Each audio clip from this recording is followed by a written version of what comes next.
Hills Country Club in Grand Blanc, Michigan, is in our next edition of Michigan Golf Scene. We have all kinds of awesome things happening. We talked to defending champion of the Ally Challenge, Paul Broadhurst, in a wide-ranging interview, and I think that you're really going to love it. We also are going to be droning that course. We're going to take a look at the 3 holes that will decide the Ally Challenge, according to PGA Pro Doug Brody. We also go on up to the Michigan PGA that happens up at the Flint Golf Club. Scott Brodebeck and others. We will have all that action up there. We're going to talk to the winner and a lot of players in a show that you're just absolutely going to love. This is Roy J. Akers, and on the flip side, we get started. Hi, I'm Thad Zott with Zott M59 Chrysler Jeep Dodge Ram. It's April, and you know what time it is. Joe Koser here, and it's time for hockey in the D. Whoa, big fella. I'm Rod Allen, and I'm here to tell you it's time for baseball in the D. Rod, Joe, you're both right. But there is one thing bigger in the D, the deal, baby. DealsInTheD.com is where you'll find every vehicle listed with our very best price. During our spring clearance event, we have leases starting at $129 per month. DealsInTheD.com. That's country strong. Right now, we go on out to the Warwick Hills Country Club as defending champion Paul Broadhurst tells us what's happened between the last time, this time last year when he won the tournament, and what he plans on doing in defending and winning. Hey, with me, defending champion Paul Broadhurst. Paul, last year you won multiple times, including here at Warwick. How's your game shaping up? Game's in pretty good shape. You know, I finished my most recent tournament was the Senior Open in Britain. I finished second to the German Bernhard Langer. So my game's in pretty good shape. I'm just off a 2-week holiday, so it's important to get back on the course and a bit of practice and get the form in good shape for when we come back in 4 weeks' time. Now, with this tournament, I was kind of surprised when I heard Chris Kaufman, our tournament director, say you have the tour has a lot of weeks left. I mean, are you really ramping up this part of the season to get ready for the finals, for the whole tournament? And is there really a thing about peaking? Yeah, I mean, you try and peak for the majors, like all the top guys. But there's 10 events left on the Champions Tour. I'm lying in 12th position at the moment. I finished 10th last year, so the goal for me is, other than to win a tournament, is to try and get in the top 10 again if I can. It's not going to be easy, but we'll give it my best shot. But it's a long year. I mean, I'm literally just halfway through my season. It's amazing. So it's a long finish. It's a long finishing stretch. I've got the 10 events over here, and then possibly 2 or 3 back home in Europe. So. Like I say, I've played 15 events, which is pretty much my halfway mark. We'll play 28 in total. So it's a long year. So, you try and peak for the majors, but, other tournaments like this one are equally as important. Sure. Now, over at the link style golf that you have over in England and Scotland and so forth, with America having such a wide variety of courses, this is the classic country club course, I would say, with the tree line. Mm-hmm. Would you like that, or do you like the Pete Dye courses where you're playing over the swamps and hitting the crazy shots, or do you have a particular style course that you actually prefer? I mean, obviously I've grown up in the UK. I played an awful lot of links golf, certainly in my amateur career, not so much nowadays as a pro, but so links golf is a big favourite of mine, but courses like Warwick Hills as well, the tree line. I don't like the wide outlook off the tee. Yeah. I like to see a few trees down the left and right side of the fairways, just to be more enclosed rather than a wider outlook off the tee. Yeah. I don't know, the tree line courses, I seem to hit it a lot straighter for some reason. When you've got a wider outlook, the focus isn't necessarily there all the time off the tee. Yeah. Now, you birdied 18 in closing to win this tournament last year. Is 18 a hole that you really see that you have to birdie, or is there another strategic hole coming down the stretch that you really feel like you got to corral? It's quite a tough finish. I don't remember. 15's a really tough par 4. It is. 17's not the easiest par 3. 16 par 5, I think it was just about reachable last year. But 18, is a tough finish. Again, you've got to hit a good tee shot. You can't hit it left or right. You've got to hit the fairway. And if you do hit the fairway, then it does set up for a birdie chance. Not hitting too much of a long second in. obviously the adrenaline was pumping and down 18 for me last year, and I hit probably the best drive of the week, and it left me literally 120 yards in. I had a perfect wedge in there and knocked the 10-footer in to win by 2. But it's not the easiest finishing hole. You've got it a good tee shot. Sure. Final question. Every week, your tour is associated with a charity. Do you have your heart goes out for any particular charity that you do on tour or personally? Because so many guys seem to be tied to the armed forces or one of the charities out here. I mean, back home, my son, one of my sons, suffered from Tourette syndrome, mild form of it. So over the years, anything charity-wise that I've managed to or supported, I've tried to support that charity. Sure. Always try to ask that question because the guys, you tend to not get asked about things that really go to the heart. Congrats. We want to see you defend this tournament a month from now. You're going to definitely be one of the faces that we have circled to follow, and I hope all the fans do too. Thanks, Paul. Thank you. Got it. This is for every girl who's ever been laughed at or told she doesn't belong. This is for every girl who's been told she's too loud, too quiet, too this or too that. This is for every girl who thinks her body isn't good enough. This is for every girl who feels she doesn't fit in. This is for every girl who's been told that success and kindness are two different things. This is for every girl who's been told to give up. This is us crushing it for you, so you can crush it for the next girl. We go out to Flint Country Club as we're going to be talking to many of the pros in the championship during the course of this show. A lot is on the line as the winner of this tournament will automatically receive a spot going into the Rocket Mortgage Classic next summer. Also, a lot of spots on the line, a lot of prestige, and a whole lot more. With me, Lee Hudeman. You didn't defend this year. You won this tournament last year in a awesome, was it a playoff last year against Scott? What was your experience like in the 2019 PGA Club Pro Championship? It was good. I felt pretty good for them. For the first 2 days, I really hit it well. Didn't make much. But I shot 3 under the first day and then 2 under the next day. And then today I was sitting all over. Today was a struggle. I got it 2 under after 15, so I made a couple good birdies, and then I gave them back there at late. So you're catching me at a catching me at a rough time, but well, it was good though. I mean, it is what it is. Yeah, it's a shot maker's golf course. It's not real long, but there's several holes you got to put it in the right spot. Exactly. Yeah. If you get it in a couple of the wrong spots, it doesn't take much to be behind trees. If you just miss a little bit, it's kind of course where you miss it big, you're good. If you miss it just a little bit, you're kind of in the tree line. So that's kind of what I was doing today. But I want to dial it back a couple of months to this winning the tournament got you the exemption into the Rocket Mortgage, and I was there, but I wasn't there the 2 days you were playing. Yeah, and you had to hurry to get there to see it. yeah. No, it was fun. It was that event is what it is. It's that level of golf, that talent is quite superior to what we're doing here. I mean, there's a couple of guys that can hit, but nobody. Even the worst guy out there would shoot 25 under here. They hit it so good. They putt it so good. That was what has impressed me. Even the guys I was paired with who lost their cards were just phenomenal. I mean, hit it longer than anybody out here and on a rope and putt it good. It was interesting. So it's kind of humbling knowing that you're real good, but it's a whole other level of golf. Yeah, we're good on our club pro. Guys who work for a living, but that playing for a living, and they're young, and they hit it so good, and they do everything really well. So it was good to get back to my own little golf world after that tournament. Final question. What's next for you?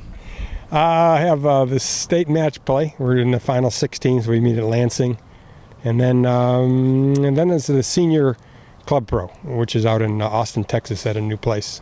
So those are coming up. Lee, it's always a pleasure. It's always a pleasure talking to you, and we're going to talk to you. Yeah, and you always look forward to it. You're always in the final couple of pairings. It's guaranteed. Well, I don't know about that, but thank you. Thank you. With me, Kevin McKinley, Treetops PGA Pro, Jeff Stelkup. You're doing the same out at the Orchards, two of the finest properties in all the state to play golf. Michigan PGA, what was the experience like for you in 2019?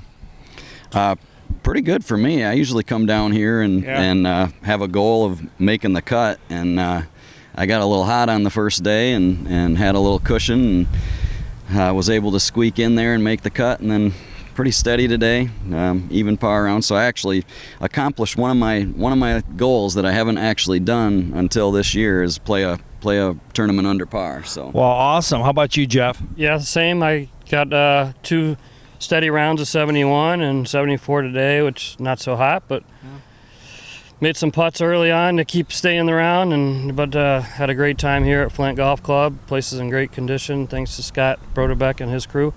So yeah, fun day. Okay. A couple fun days. Awesome. Now, taking a look, treetops and the orchards are always obvious great places to play golf. What's been the summer season like for you? Is it still brisk? People are coming up, packed, wall to wall? Yeah, it's. In May on the weekends it's crazy, and then starting in June, we don't quit. It's every day wall to wall till mid-September, and then we have some great golf tournaments in the fall, and fall colors are unbelievable. So kind of look and see where those peak colors are, and you're going to want to book your stay. Yeah, I don't blame you for that. In the orchards, I played there several times, including last fall, and you guys, you could almost eat off the fairways there. Don't try it at home. They do have to use some pesticides, but what's it been like at the orchard so far this year? We had a slow start with the rain, but rainy months in April, May, but we are steady every day, day in and day out. Course conditions are great. Customers are fun. And we're having a good time. Final question, Michigan PGA, you're hooked up with Rocket Mortgage. You have an exemption into the tournament. I know Lee played there several weeks ago.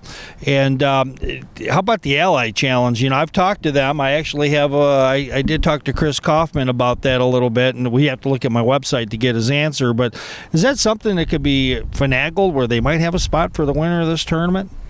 Well, the Allied is more of a senior event, so I think if anything, it would be our senior PGA champion, and then this one, the Rocket Mortgage, is perfect. But how about just having tour golf back in Michigan? What a shot in the arm it's been for Michigan. And yeah, we got 2 fine tournaments, 2 great facilities, and it's been fun.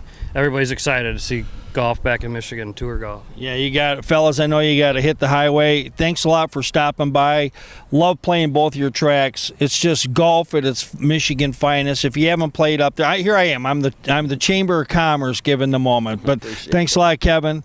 Thanks a lot, Jeff. Awesome. Yeah, take care. Thanks. You.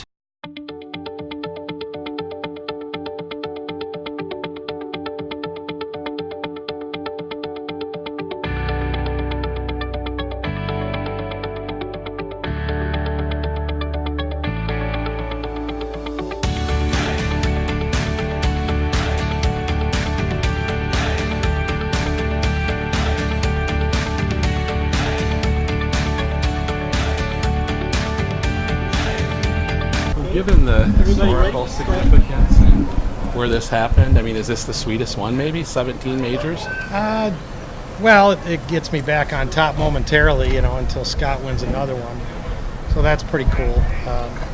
Winning the TSC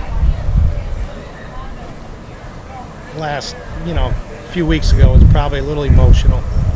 This was just a wonderful accomplishment, to be able to just come back here after working here for so many years and being the head pro and living in the Genesee County area for over 20 years, getting my first Michigan major here, to come back now 32 years later and win number 17 is pretty special for sure. Just, not totally emotional like it was last month, but every victory at my age is a big victory because you never know when it's going to be the last, but I'll keep competing hard for as long as I can. You said you could handle the distance on this course real well at the TFC. These kids can outdrive you, but you're a finisher. What is it in your makeup? What is Well, it? This week I putted so wonderfully. I putted like I used to putt. Very focused, and what I looked at, I putted. And so I pulled my backup putter out actually 2 or 3 days after the Tournament of Champions just to do some practicing. And I went through my protocols in like half the time. And I took it on the golf course and I made everything I looked at. And I took it on the golf course again, I made everything I looked at. And then I went and played a money scramble up in Mount Pleasant this weekend and made everything. And so I thought, I'm going to put it in the bag, even though I just won with my play putter. So, I mean, I didn't have a 3-putt all week, and maybe missed a couple of putts that I should have made. But the putting was just outstanding, just over the top. So, just really thrilled. Have you surprised yourself? Because you're 20 or 30 years older than some of these guys. Oh yeah, I'm 30 years older than a lot of these guys. But I'm still in good golf shape. I'm on top of my game, and I can win on a course like this. That's not even a second thought. It's just a matter of playing well. Pretty impressive, champ. Way to go, man. Thank you. Way to go. Thank you. How much does your familiarity help you with this course? A lot, because I'm not going to shoot a big number. I mean, the biggest number I'm going to shoot is probably par. And when I worked here, I never shot a low score. I think I never shot under 67 when I worked here. And then I came back 10 years later when I was playing the Champions Tour with a friend of mine, and I shot 62 out of the blue. So that is the lowest score I've ever shot here. But I never shot under 67 when I worked here. But I never probably shot over par. It's just one of those golf courses where if you handle the par 3s, you're going to handle the par 5s, even if you're not a long hitter like I am. And it's just really, really good play all week long. But the putting was outstanding, just outstanding. Hi, I'm Thad Zott with Zott M59 Chrysler Jeep Dodge Ram. It's April, and you know what time it is. Joe Koser here, and it's time for hockey in the D. Whoa, big fella. I'm Rod Allen, and I'm here to tell you it's time for baseball in the D. Rod, Joe, you're both right. But there is one thing bigger in the D. The deal, baby. Dealsinthed.com is where you'll find every vehicle listed with our very best price. During our spring clearance event, we have leases starting at $129 per month. Dealsinthed.com. That's country strong. Many golfers do not know that they're playing with Ojio golf bags. Ojio golf bags is something even I didn't know that I have. They're not a big brand name with a big splash on the bag like some of the brand name bags, but they are very, very practical. They're very easy to use.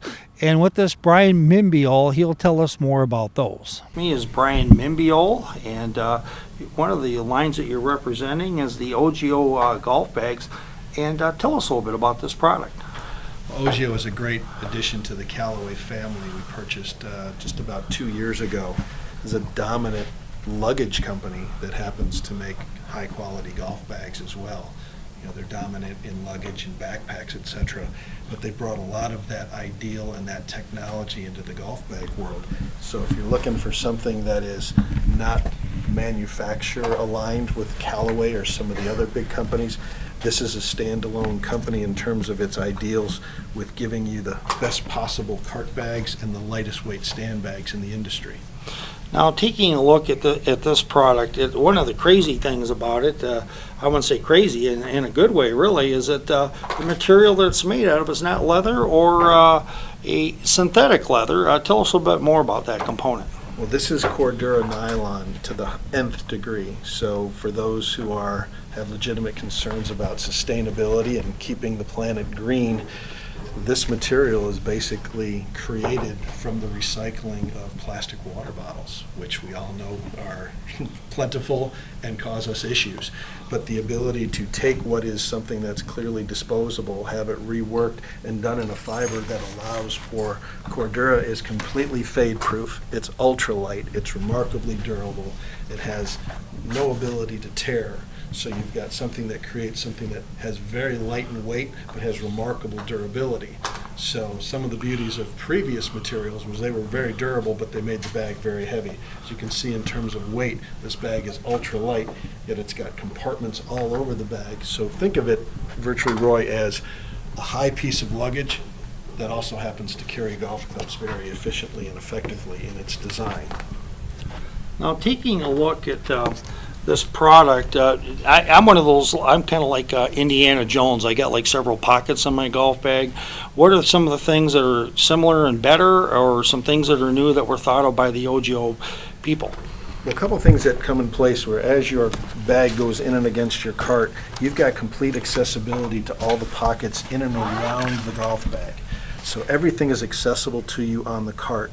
cooler pockets, pocket for your traveling beverage, accessibility for ease of getting for your range finder. All these things are easily accessed, and all the pockets face to the back of the court, so you have got no issues in terms of the ability to get to those. One of the additions that comes here is this is a detachable item, so for your phone, for your keys, your cash and your license, this detaches off this part of the bag, so you can, as you put your bag into your cart and you go into the locker room or go to have lunch, all your essentials are in here, and that's a part of this design. So that is removable. It's something that also works through with the luggage and the backpacks that are made by Ojio. This can be used in concert with those other items as well. Now, while this is a pretty vibrant color in orange, which is part of Ojio's history, is to give you something that's dramatically brighter and different in colors, there's a whole series of colors that come with this Ojio Alpha Convoy bag. So it's something that for the guy who is interested in a cart bag, having the greatest amount of ability to load it up, make it purposeful, this is the best in the industry. And then you also make this as I guess you call it a walking bag, so if you're carrying or you're putting it into a golf cart, it looks like you've got it all covered. Now, one of the things I like that you said about this particular golf bag is that when you're on a golf cart, quite often you can't get to certain parts of your golf bag unless you turn it around, and then your golf bag's lagging, tilting, sagging, it's doing all kinds of craziness. So I think that is a very functional thing that some golfers are really going to like. Yeah, there's very much an industrial nature to the design. How functional can it be? How useful are the pockets? What is your ability to access stuff? And knowing that every place in the bag, there's something that it's designed to hold for you to utilize as you are out on the golf course. Well, we appreciate you demoing the golf bags for you. A couple things. What are the price points on the bags? You'll see both of these are this is a $299 bag, this is a $249 bag. So the lightest carry bag in the industry, a self-adjusting strap, so based on your shoulder width and how you like to carry the bag, so it will automatically level on your back, which is some of the technology that they've used in terms with backpacks. So again, think of it as a functional piece of luggage that happens to carry golf equipment. And where can you buy these golf bags at? Virtually every top retail place. Carl's Golfland stocks the bag in every color, and your best pro shops will also carry these as well. Thank you very much, Brian. Thank you. This is for every girl who's ever been laughed at or told she doesn't belong. This is for every girl who's been told she's too loud, too quiet, too this or too that. This is for every girl who thinks her body isn't good enough. This is for every girl who feels she doesn't fit in. This is for every girl who's been told that success and kindness are two different things. This is for every girl who's been told to give up. This is us crushing it for you, so you can crush it for the next girl.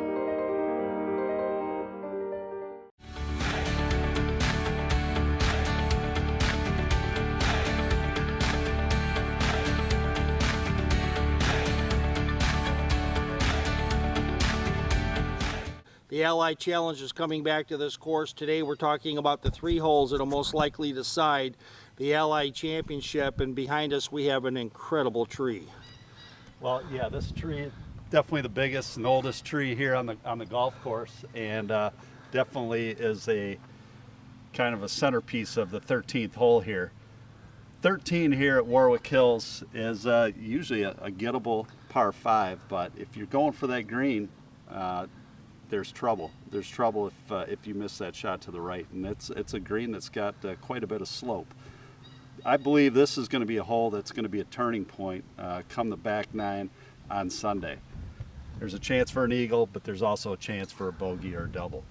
Now, it looks like if you were to probably turn over to your right, the pros really need to avoid this tree at all costs. In the landing area, I think we're kind of shooting at over in this particular area. Yeah, so, I mean, we're planning on the back tees, which is 540, but you're going to catch some downward slope where you can get some run down here. And if we get it down here up to the tree here on the left, we can have a shot anywhere from 200 to 220 in which is definitely a gettable for the Champions Tour. Now, one of the, I think, famous shots, didn't Tiger have to go through this tree and he carried something and pulled something off, a miracle? Yeah, Tiger was actually right of the tree. He hit a swooping 2-iron left to right over the water, up tight to the hole, and made an eagle onto one of his victories. And so with that, and of course you got the pond, garden up on the right-hand side, and that really won't come into play unless somebody really smashes it off on the right-hand side. That's really more for show, isn't it, for TV? Well, I'd say when you're going for the green in 2, it's a tricky shot. So you definitely need to pay attention to it.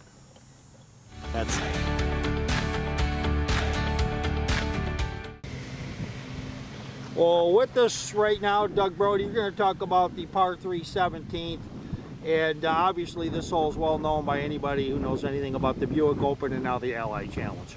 Yeah, probably one of the most famous holes here in Michigan and one of the most famous holes on the PGA Tour for many, many years. I mean, prior to 16 at TPC at Scottsdale, this was the rowdiest and most exciting hole on the PGA Tour. So, first Buick Open was back in 1958. Actually the first televised hole-in-one was actually here on number 17 back in the early 60s. Now this hole has got trouble all around it. We've got water, we've got sand, and it looks like, are we seeing a Sunday placement already on our day to come here and check out your course? Well, that's a tricky pin there, especially back here from 197 yards. You've got to hit it high and soft to get it anywhere near that pin. That is one of the flatter spots though, front left. Back left, all the way up, we have the most slope on the green, and it's very narrow back there as well. So if you miss the green right or left with that back pin, it's almost impossible up and down.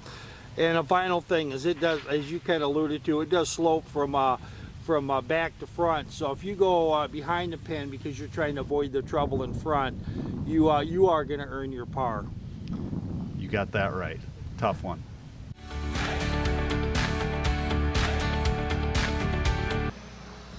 Well, Doug, one of the final finishing hole is one of the 3 holes that you say may decide the Ally Championship. So yeah, here at 18, it's going to be their 54th hole. Champions Tour, they play 54 holes Friday, Saturday, Sunday, no cut. So here we are, final hole, long par 4, 435 yards from the championship tees.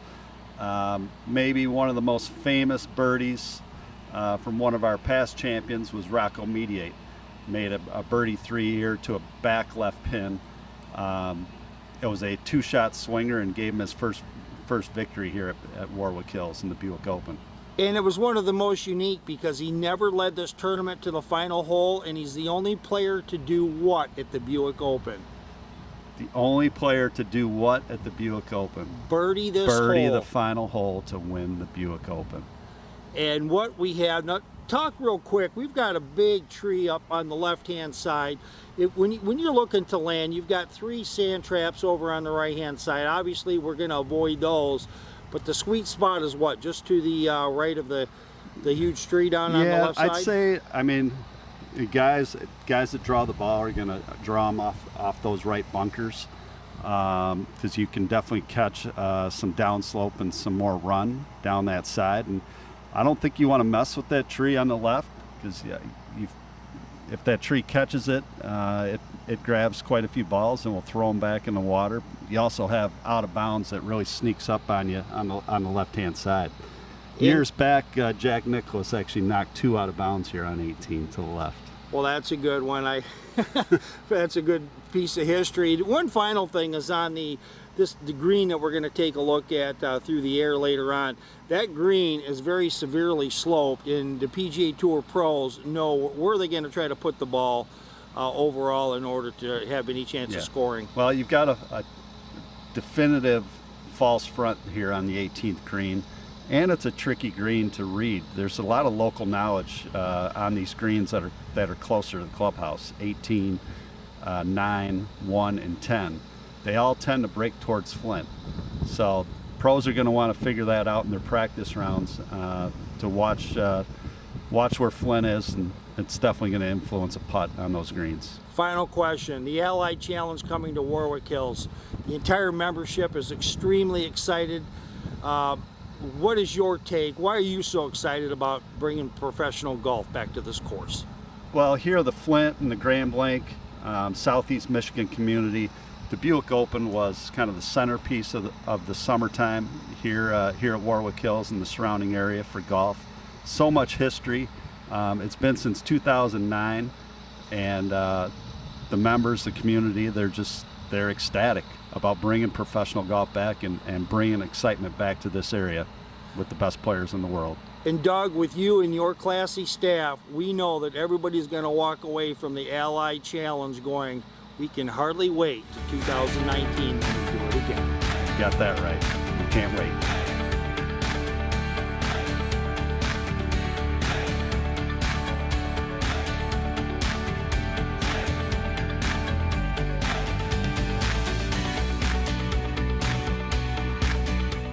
The Ally Challenge Tournament Director Chris Kaufman talks to us about a wide variety of topics, including what made the tournament successful last year, what they've changed for 2019, and the reason why some of the Michigan PGA pros will have to play their way in through Monday qualifiers. With me is Ally Challenge Tournament Director Chris Kaufman. Chris, outstanding job on the tournament last year, and you really built on that. I'm sure you got a half or full turn of the screwdriver, and the tournament's going to be that much better still. What is the one thing that you're really proud of?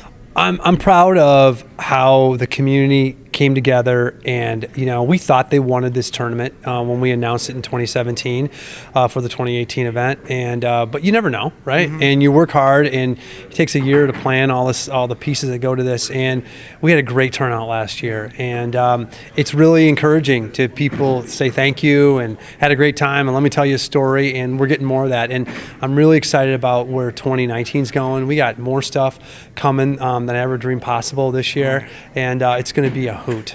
Yeah. And the thing is that was the most encouraging was the pre-tournament days. Rocket Mortgage was huge, but this place was probably huger. People they love themselves some golf in the state of Michigan, and you proved it because people were out here in droves all week. Yeah, we had a great turnout. We get feedback from players. There's 27 tournaments on this tour, and the players will tell you, how you stack up because they play in all the tournaments, and they give you feedback. And we got great feedback in terms of the turnout, and the experience that they had. And Fred Couples was very gracious in commenting that this is one of the best tournaments in year one on this tour, and will soon be the best tournament for players on this tour. So we're just going to keep working hard, but none of this would be possible without, one, our title sponsor, Ally Financial, right, and two, without McLaren Healthcare, and three, without a club like Warwick Hills and the volunteers and the people in this community that want this tournament to be great. Sure. And finally, there are some great Michigan-based players that are age 50 plus. Scott Hebert and Jeff Roth are tied for 15 major titles amongst the Michigan PGA pros. How do they stack up in terms of an invitation, or is there a route or a path to where they could make this tournament? Yeah, so I've known Jeff and Scott for a long time. They are tremendous players and have had great careers, and so this tour is a little different. So we have 78 spots for each week on this tour, and it is arguably the toughest tour to get on. The good news is we have 4 spots that are available through local qualifying for Scott and Jeff and anybody that wants to compete. They are good enough, and both have played on this tour before, and hopefully they can take advantage of that. We do have sponsors exemptions, but believe it or not, you'd be shocked if I were to give you the list, which I won't, of who needs a sponsors exemption. I know, but we won't say. But who needs a sponsors exemption on this tour? Just because it is so darn competitive. And then next year we've got Phil Mickelson will be qualified to play in this tour. Next year we'll also have Ernie Els will be eligible to play on this tour. Every time one of those players comes in, they bump out somebody else, and it's really, really challenging. So it sounds like the bottom line is there's 4 spots in the qualifiers, and if Jeff and Scott want to play, well, you got to qualify. I wouldn't be surprised if they qualified. wouldn't surprise me a bit, even amongst the kids that can outdrive them now, but simply don't have it up here yet. It's not a bad thing, but these guys are finishers, and those guys are rare. They're incredible players. I mean, I played with Jeff before. I don't think I've ever played with Scott, but I've witnessed and just really accomplished players. I mean, the game today is so much better, I believe, in terms of competition than it was 10 years ago, 20 years ago, 30 years ago. I mean, Broadhurst shot 15 under last year for three rounds.